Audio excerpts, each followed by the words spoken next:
Welcome to episode 5 of A View from Mount Sinai. Today we're going to discuss lighting and student sleep.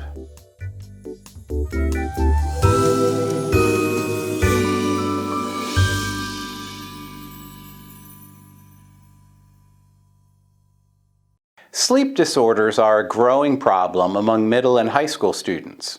Research has shown that between 25 and 30% of these students experience some sleep problems. The likely cause is that they go to sleep late at night but have to wake up early for school. This graph shows how age and gender affects the time we typically go to sleep.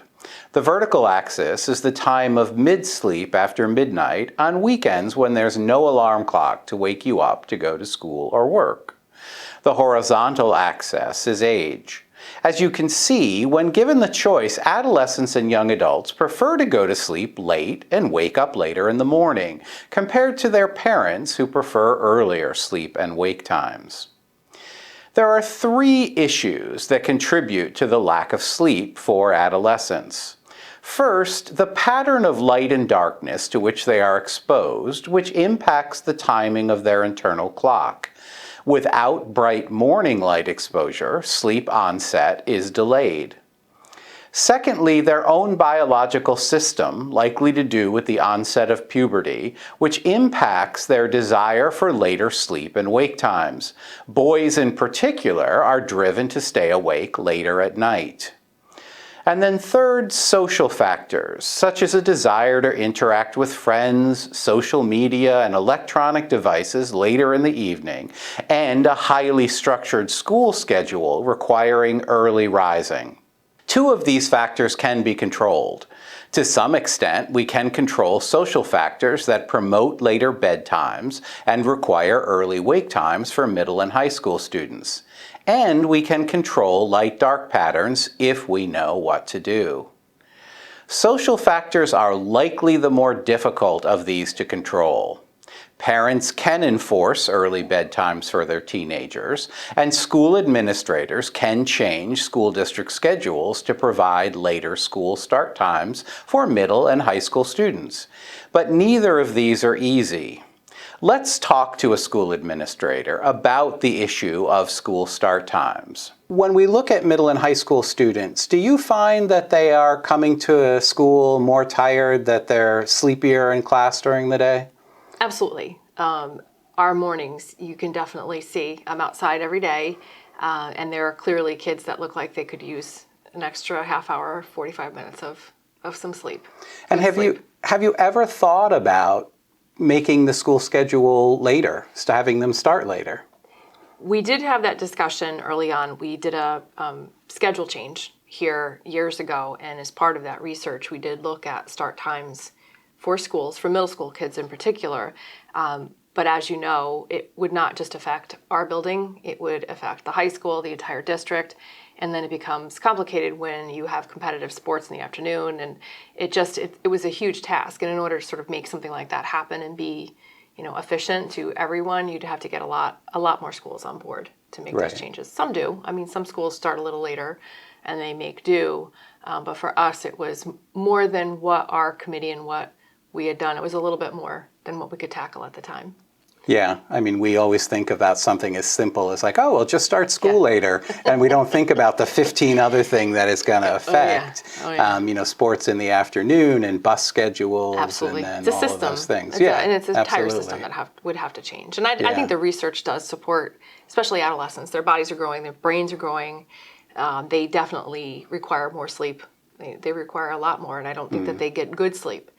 I think that good solid sleep, you mentioned earlier about, just their push to stay up later.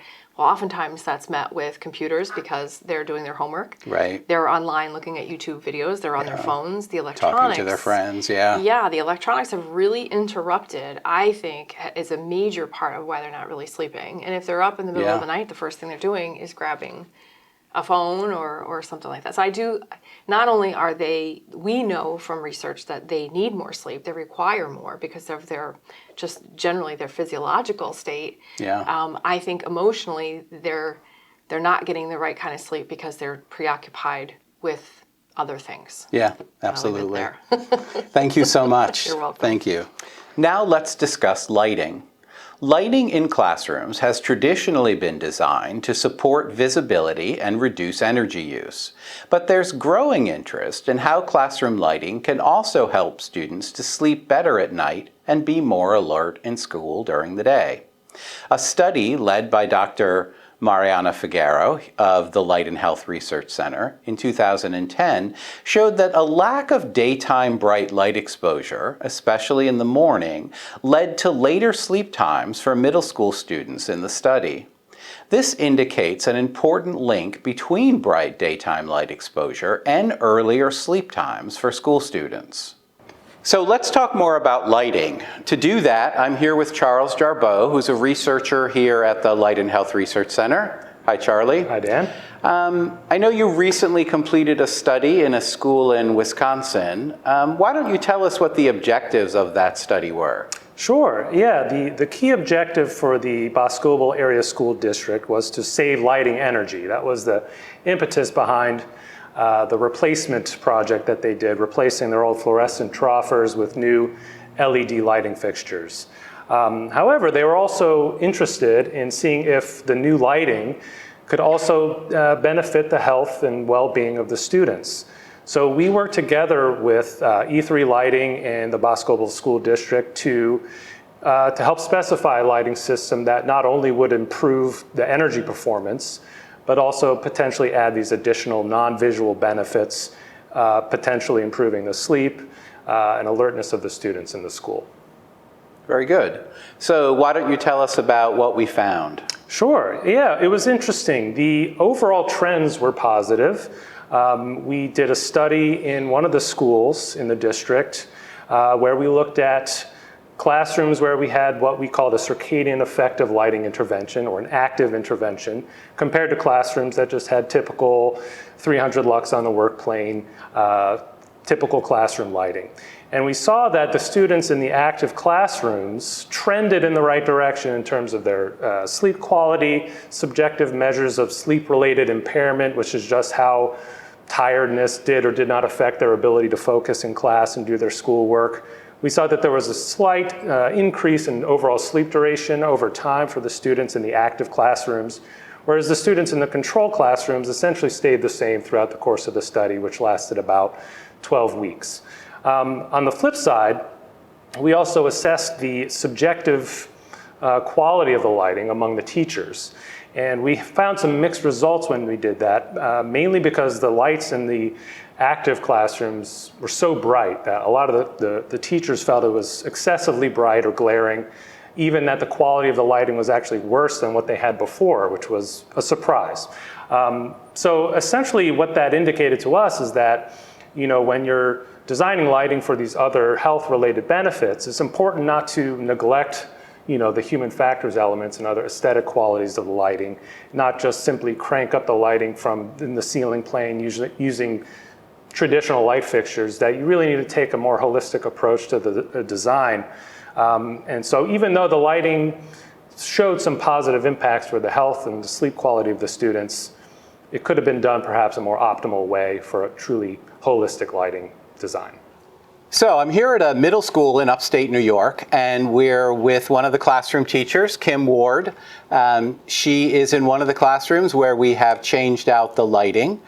So Kim, what do you think of it? How have you used it? What have you enjoyed it? I absolutely love it, and I have to say I think more people come to my room throughout the day to get the different feels and to have the different settings to kind of respond to how they're feeling, which is great. How do you think the kids respond to it? The kids love it. So the kids in my room usually are typically in the mainstream setting. So when they're in this room, they're always kind of arguing a little bit because they're so excited about which feature they would rather have. So that's neat to hear. They definitely have their favorites. So what do you like most about it? Is it the color of it, the controllability? I think the control ability is amazing, and I think it really depends on the weather as well, because I think the lighting from outside affects your body and your mood as well, so you can kind of have that natural kind of boost of energy and happiness with the different controls. So I'm here in the classroom with Allison Thayer, who's also a researcher at the Light and Health Research Center. She was responsible for redesigning the lighting in these classrooms. So Allison, why don't you tell us a little bit about the lighting that we see here? Yeah, so in this classroom, we have lighting that basically simulates different types of sun patterns, and the teachers have the ability to control this, and they can change it from something from a cloudy day or this bright sunrise that we have here. Depending on how the students are feeling, they're able to adapt to that. Okay, so here we are in another one of the classrooms that Allison designed. Allison, in this mode, when we just have the recess lights on, it kind of looks like a typical classroom. Yeah, so that's what we want to simulate, something like that, where you have the typical ambient layer of light, so you can still see the tasks you're working on your desk. But then we also added different layers of light. So the linears here add additional light to the space to either brighten it up or add that color. Why the blue? I like the way it looks, but why did we design it this way? Yes, so there is a purpose. So adding this layer of blue instead of the white allows the light levels in general to be a little bit lower, if that's what the teachers prefer, but the blue actually adds that extra circadian stimulus that we need in the morning time. So this kind of addresses what Kim was saying, where she preferred the lower levels, but the blue still provides that circadian stimulus in the morning. So if a teacher did prefer it to be dimmer, and this is actually quite pleasant, the blue, she could do this, and she doesn't have to have the higher light levels. Exactly. So in summary, there is no silver bullet. Life is complicated. Changing social schedules, starting school later when possible, will not solve everything. And given parent, teacher, and school administrator preferences, these schedules are very difficult to change. We can also reframe the social structure at home to promote good sleep for students, reducing the use of smartphones and tablets in the evening, and providing quiet and dark bedrooms for students at night. Understanding the role of light in promoting healthy sleep patterns is one piece of the puzzle, and often the only one that we can practically control. Research has shown us that bright light during the day, dim light in the evening, and darkness at night helps to support healthy sleep for everyone, including middle and high school students. Giving students bright light during the school day won't necessarily solve all of their sleep problems, but it will positively promote earlier sleep times and can also increase alertness for students while they are in school.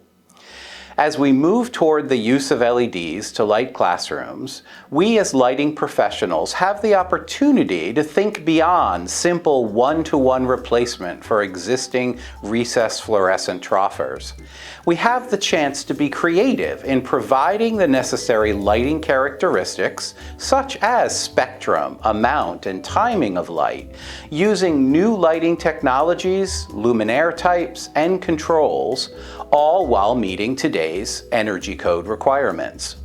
But school districts have to understand the value and benefits that lighting can provide, or they are unlikely to consider the potentially higher costs of these lighting systems. At the Light and Health Research Center, we continue to work on studies about lighting in educational settings. This research is important to provide the evidence that is needed to document all of the benefits that lighting can provide to students, including promoting good visibility, energy efficiency, pleasing aesthetics, control flexibility, and promoting healthy sleep. It is this evidence that lighting professionals can use to promote these benefits, and we can collectively raise the perceived value of lighting among school district decision makers. Thank you for joining us for this session of A View from Mount Sinai. We hope to see you next month.